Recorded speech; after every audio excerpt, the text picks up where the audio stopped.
I'm employed by Mater Health Services, and my current job title is a residential support worker, and that is as part of the adolescent drug and alcohol withdrawal service. So in my current role, I work in two different areas of ADORS. So I work in the residential support unit, which is a withdrawal service that we run. It's a program of 11 days for young people aged between 13 and 18 to come in to withdraw or detox from drugs and alcohol. Cigarettes as well are not allowed, being part of the hospital. So in that role, I guess the scope of that role would be to provide emotional support for young people as they progress through the program, and just to help them with decisions around their involvement in the program. So it is voluntary, they can leave at any time. So sometimes we need to organise their exit plan and how they're going to go about that. But for the most part, our role would encompass providing emotional support and helping with conflicts between the group and just navigating those dynamics. The other role that I do with Mater, which is a more informal role, I work every Friday in the drop-in centre. And so in the drop-in centre, young people can just come in and grab a meal, have a shower, have a chat to us about where they're at with their use and their accommodation, whatnot. So I guess that would be the scope of that role.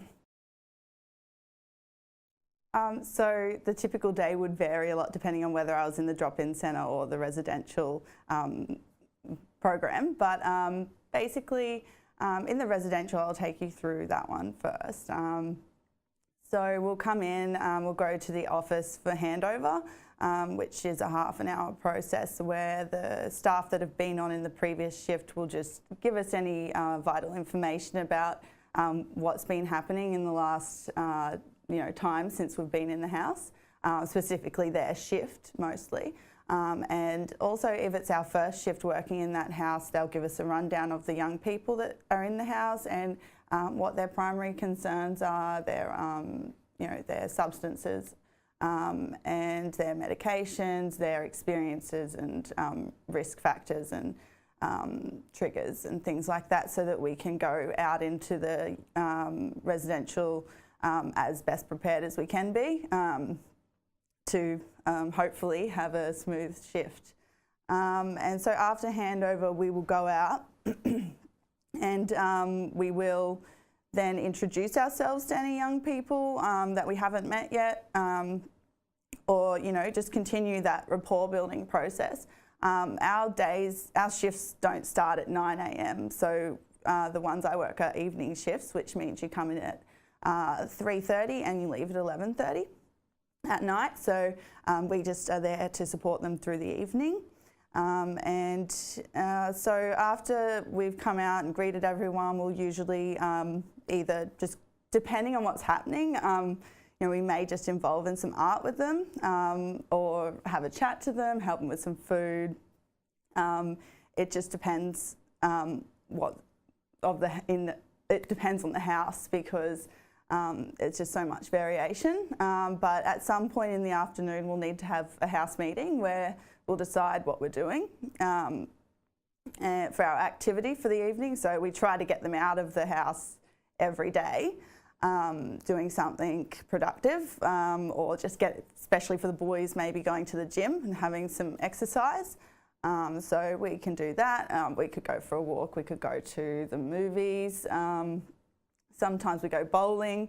So we'll do that activity, and whilst we're out, we need to be very observant and manage any sorts of absconding that might happen. Often, there will be, so we go to Victoria Park Golf Course and do like mini golf sometimes, or go to the driving range. And sometimes there are a lot of triggers there. People are drinking, smoking cigarettes, so it can get a lot of emotional reactions out of the young people, depending on their situation and how stable they are and how much they want to be there. So we will need to manage any of that occurs and just support them through that and make decisions about whether we're going to stay or go, depending on what's going on through that process. Once we arrive home, we then generally we will make a decision in the house meeting if we're going to eat before or after. Usually it's after because they just want to get out of the house. So we'll do dinner, encourage the young people to help with with making the food and cleaning up. Then they have television time until 10:30. Some of them choose to do that. Some of them prefer to do some mindful colouring or something like that with us. And sometimes there's been some kind of reaction on the outing that we need to deal with as well before any of that can happen. It really just depends on the house. And then generally we encourage that we put on a relaxing music at about 10 o'clock or 10:30 when the telly's going off. We transition to a relaxing music and we put on a scent. This is the sensory worker's decision to do this. So she implemented this this scent sort of based thing in the evening and the morning to sort of encourage relaxation and invigoration in the morning. So we put that on, and generally they taper off to bed around that time, and we will then do our notes, our clinical notes about the shift, just any of our observations, just stating what's happened, and then we will be ready for handover at 11 when the night staff come in and then go through that process. And that's a typical shift in the residential. Yeah, so in the drop-in centre, a typical day would run from 10 a.m. till 4 p.m. That's our opening hours. I'll come in a bit earlier to prepare some fresh food for the young people when they first start entering. And generally, you know, young people just come in and out as they please. We'll help them maybe with just chatting to them if they're, depending on their emotional state. We might check in with them and support them with what's going on, or we'll just usually play some video games with them, watch a movie with them. If there's instruments there that they can use. A lot of the young boys like to do rapping, so they'll go into the studio and we just supervise them doing that, and that is actually a good bonding opportunity because their raps can be quite personal. And we'll also do basketball with them, and yeah, so just they come in and out throughout the day, and we're just there to sort of just support them in that process and help them to access maybe their outreach worker if they need to. So we'll ring upstairs if they want to talk to their outreach worker, or maybe need to see the nurse. So we also facilitate that, and then we'll just record any significant notes that have happened about throughout the day for any of the young people that have come in that are regular clients. I guess about my job, the thing that I really like the most is probably being able to genuinely utilise the skills that I've learnt in my degree. I know that the knowledge that I've learnt in my psychology degree has equipped me really well to be able to communicate effectively with young people and you know, to show a genuine care and interest in what they're saying. So there's not really one thing that I like about it. I just really like the fact that I'm able to actually do something worthwhile, something in the area I wanted to work in, that, yeah, it's fulfilling, you know, and I'm able to we will sometimes see clients, you know, multiple times they'll come through the program, or they'll come and check in with me and drop in. So it's really nice to be able to see positive changes in the young people too, and to know that even though you're not, you know, going deeply into their issues with them, that's not in the scope of our role. We are able to let them know that someone wants them to improve and someone cares, which a lot of them haven't had before. Okay, so in our role, you really need to be emotionally resilient, because, you know, a lot of the time you're going to hear some very intense stories, and you will be, you know, you will be in situations that are going to be very uncomfortable, and you know, if you weren't prepared to not take things personally, you could be quite upset by it as well. So I think it's really important to, in this role, to be self-reflective and, you know, to learn from experiences that were challenging and that you were unsure about how you dealt with them. So you need to be willing to be flexible and to continually try to improve your skills. So you have to have that mindset as well. And also, I think it's really important in this job to listen, have great listening skills, because you don't want to be asking young people to, you don't want to show that you haven't listened to something really important that they've told you, and you always want to be genuinely empathising. And so I think that having that emotional intelligence is a really vital skill in this kind of role, because it's basically, if you can't build a good rapport with the clients, it's going to make your role a lot harder. Probably the resistance you will get from clients. A lot of the young people that come in have had really traumatic childhoods and have probably not experienced a lot of reliable relationships in their lifetime. So, and sometimes they're not there of their own free will. Justice Service will actually refer them through to us, and they'll sort of be in the program just as a means to look better in court. So they don't really care about being there. They're not motivated to change or to respect us or the space. So when I began university, I was working in a government role in a contact centre, a comfortable, well-paid customer service job. You know, to some level, the communication skills that I learned, the conflict resolution sort of skills that I had from my degree did help with that job. But after about so I'd been there for a couple of years when I started uni, and after being in that role, so it came up to, I'd finished uni and I'd finished a 3-year degree, and I was going back for my honours, and so I took maternity leave from my customer service role, and I was then going back into honours in about 3 months when that ran out, and I just knew that I wasn't going back. Even when I left for the leave, I knew I wasn't going back to that job, because I needed to actually be doing something that was relevant to my degree. And I realised that I just wasn't, I was just dissatisfied in that job. It wasn't challenging enough for me. It was so monotonous. So, as you know, a call centre is. But it was comfortable, so I stayed there for a fairly long time. But yeah, so then I started searching for jobs that were relevant, and I got into mental health support work. Was lucky enough to find a place that didn't want, was willing to train you up for that role, whereas a lot of them want experience.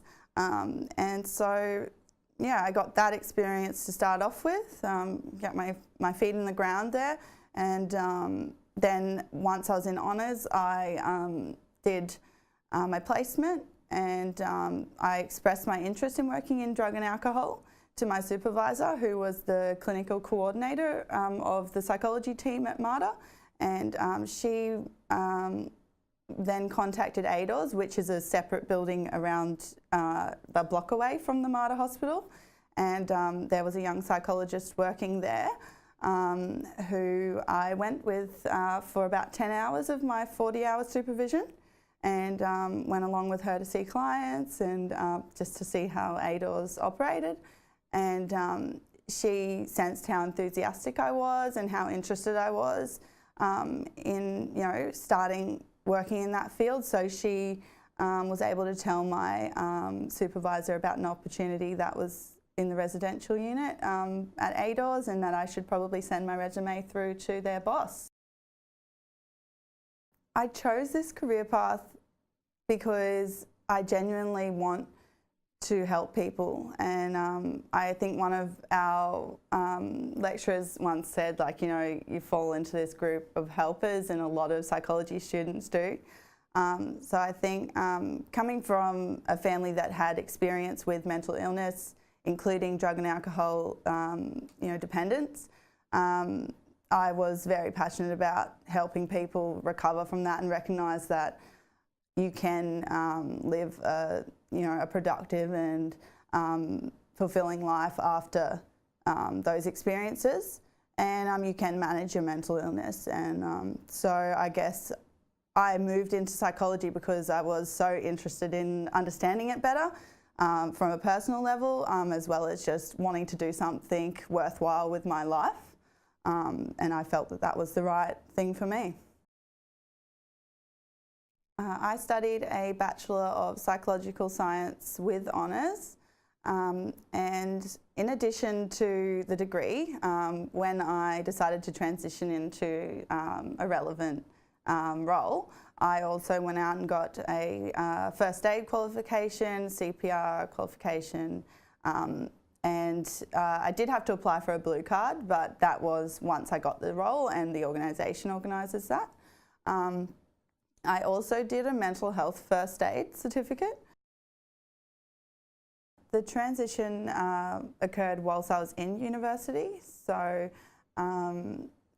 it happened simultaneously.